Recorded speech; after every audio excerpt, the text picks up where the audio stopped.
Hello everyone, how are you doing? This is MD Tech here with another quick tutorial. In today's tutorial, I'm going to show you guys how to remove old devices from your device manager in Windows 11.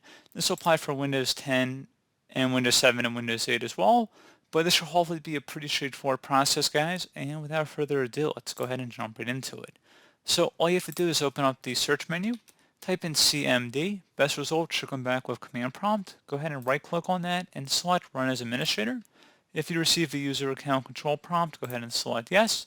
Now I will have a couple commands in the description of my video, guys. I want you guys to copy one at a time. And then go up to the top bar of the command prompt window here, right click on it, select edit, and then select paste to paste in the first one. Hit enter. And then you want to paste in the second one the same way you did the first one here.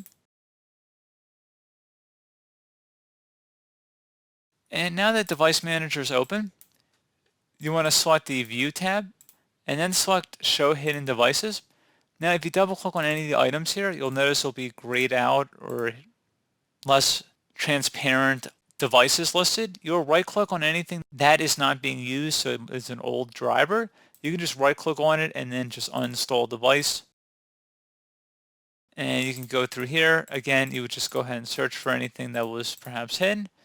And that's pretty much it. Again, it will just show you in a very grayed out format here.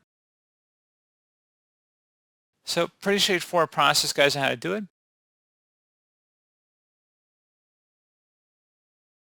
Again, you can see like under network adapter, we got a whole bunch that are not being used here. So pretty straightforward. Do a buzz, it will help you out. And I do look forward to catching you all in the next tutorial. Goodbye.